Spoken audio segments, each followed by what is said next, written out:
ഇന്നത്തെ വീഡിയോയിലേക്ക് കിടക്കുകയാണ്. ഇന്നത്തെ വീഡിയോ ഒരു 4 മണി പലഹാരമാണ്. നമ്മുടെ വീടുകളിൽ ഗസ്റ്റുകൾ വരും, കുട്ടികൾ സ്കൂളിൽ നിന്നും വരുമ്പോഴത്തേക്ക് അവരൊക്കെ വയറ് നിറച്ച് കഴിക്കാൻ പറ്റുന്ന ഒരു 4 മണി പലഹാരമാണ്. ഹെൽത്തി ആയിട്ടുള്ള, വളരെയധികം ടേസ്റ്റ് ആയിട്ടുള്ള ഒരു 4 മണി പലഹാരമാണ്. അതിനകത്ത് ഒരുപാട് ഇൻഗ്രീഡിയൻസ് ഞാൻ ചേർക്കുന്നുണ്ട്. വളരെയധികം ടേസ്റ്റ് ആയിരിക്കും, എല്ലാവർക്കും ഇഷ്ടപ്പെടുകയും ചെയ്യും. നമ്മുടെ വീടുകളിൽ ഗസ്റ്റ് വരുമ്പോൾ ബേക്കറിയിൽ നിന്ന് സാധനം വാങ്ങിക്കാതെ ഇങ്ങനെയുള്ള സാധനങ്ങൾ നമ്മൾ ഫ്രഷ് ആയിട്ട് ഉണ്ടാക്കി കൊടുക്കുക. എല്ലാവരെയും സ്വാഗതം ചെയ്തുകൊണ്ട് വീഡിയോയിലേക്ക് എടുക്കുന്നു. വരൂ, നമുക്ക് കാണാം. അപ്പം അതിനാവശ്യമായ 3 സ്പൂൺ നെയ്യ് എടുത്തിട്ടുണ്ട്. ഇനി ഇതിനകത്തേക്ക് ഞാൻ ഈ എടുത്തു വച്ചിരിക്കുന്ന തേങ്ങ ഇട്ട് വറക്കുകയാണ്.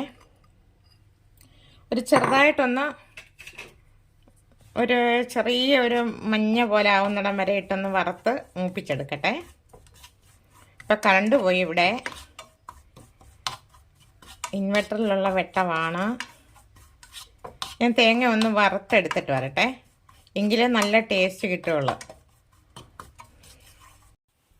ഒരു സ്പൂണ് ഞാൻ തേങ്ങ വറുത്ത് കോരി വെച്ചിട്ട് ഒരു സ്പൂണ് നെയ്യും കൂടി ഞാൻ ഒഴിച്ചിട്ടുണ്ട്. അപ്പം അതിലേക്ക് ഞാൻ ഈ ഏത്തയ്ക്ക ഉടച്ച് വെച്ചിരിക്കുന്നത്, പുഴുങ്ങിയത് ഉടച്ച് വെച്ചിരിക്കുന്ന ഇട്ട്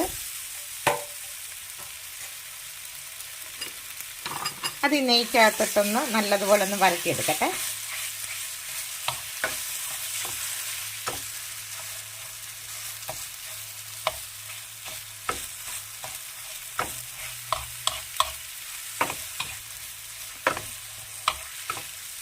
ഇത് രണ്ടും നല്ലവണ്ണം ഒന്ന് വരട്ടിയിട്ട് തിരിച്ചു വരാം. ഓക്കെ. അങ്ങനെ ഞാൻ 1 ഗ്ലാസ് മാവ്, മൈദ മാവാണ് എടുത്ത് കുഴച്ചത് പൂരി പോലെ പരത്തി വെച്ചിട്ടുണ്ട്. ഇത് നമ്മുടെ ഏത്തയ്ക്ക പുഴുങ്ങി, തേങ്ങയും കപ്പലണ്ടി ഇതെല്ലാം കൂടെ നെയ്ക്കകത്ത്, ഏത്തപ്പഴം എല്ലാം കൂടെ നല്ലതുപോലെ ഉടച്ച് നെയ്ക്കകത്ത് വറുത്ത് കുഴച്ച് മിക്സ് ചെയ്ത് വെച്ചിരിക്കുകയാണ്. ഇത് കുറച്ച് മുന്തിരിങ്ങയും ഉണ്ട്. ഈ ഏത്തപ്പഴം നന്നായിട്ട് നെയ്ക്കകത്ത് വറുത്തു, തേങ്ങയും പിന്നെ 3 സ്പൂണ് നെയ്യ് ഒഴിച്ചിട്ട് നന്നായിട്ട് വറുത്ത് അതിനകത്ത് ചുക്കുപൊടി, ഏലക്ക, ജീരകം ഇതെല്ലാം കൂടെ മിക്സ് ചെയ്ത് വെച്ചിരിക്കുകയാണ്. ഇനി ഇതെല്ലാം കൂടെ ഒന്ന് ഫില്ല് ചെയ്ത് തിരിച്ചു വരാം. ഓക്കെ.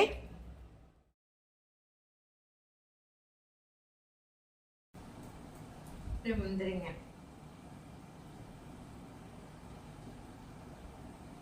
ഫ്രൈ ഗെയിംസ് ആണ്.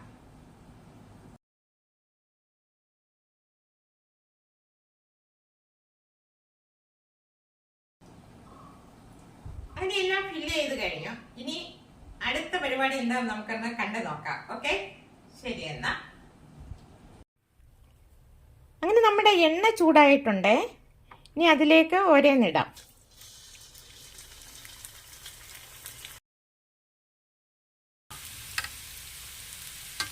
ഇത് വറുത്ത് കോരിയിട്ട് തിരിച്ചു വരാം. ഓക്കെ. അങ്ങനെ നമ്മുടെ 4 മണി പലഹാരം റെഡി ആയിട്ടുണ്ട്. ഈ 4 മണി പലഹാരം പെട്ടെന്ന് റെഡിയാക്കാൻ പറ്റും. ഇതൊരു ഹെൽത്തി ഫുഡാണ്. നമ്മുടെ കുട്ടികളോ നമ്മുടെ വീട്ടിൽ ഏത് ഗസ്റ്റുകൾ ആര് തന്നെ വന്നിരുന്നാലും അവർക്ക് ഇങ്ങനെ ചെയ്തു കൊടുക്കുക. നമ്മൾ ബേക്കറി ഐറ്റംസ് ഒന്നും വാങ്ങിച്ചു കൊടുക്കാതെ, ആരെങ്കിലും വീട്ടിൽ വിശന്ന് വരുമ്പോഴത്തേക്ക് നമ്മൾ അത് ചിപ്സോ അങ്ങനെയൊക്കെയുള്ള സാധനം കൊടുത്തു കഴിഞ്ഞാൽ അവർക്കൊന്നും ആവില്ല. അപ്പൊ നമ്മുടെ വീട്ടിൽ വരുന്ന ഗസ്റ്റുകൾ ആര് തന്നെയായിരുന്നാലും വയറ് നിറഞ്ഞ് നമ്മുടെ വീട്ടിൽ നിന്ന് പോകണം, വിശന്ന് പോകരുത്. നമ്മുടെ കുട്ടികൾ സ്കൂൾ വിട്ട് വരുമ്പോഴത്തേ അവർക്ക് ട്യൂഷന് പോകണം. അങ്ങനെയൊക്കെയുള്ള സന്ദർഭത്തിൽ എന്തായാലും സ്കൂളിൽ നിന്ന് വരുമ്പോൾ ഇതുപോലുള്ള പലഹാരങ്ങൾ നമ്മൾ ഉണ്ടാക്കി കൊടുക്കുക. മറ്റുള്ള പലഹാരങ്ങളൊക്കെ കടയിൽ നിന്ന് വാങ്ങിക്കുന്നത് ഉള്ള ബേക്കറി ഐറ്റംസ് കൊടുക്കാതെ ഇതുപോലുള്ള പലഹാരങ്ങൾ പെട്ടെന്ന് റെഡിയാക്കി കൊടുക്കുക. നല്ലൊരു ഹെൽത്തി ഫുഡാണ്.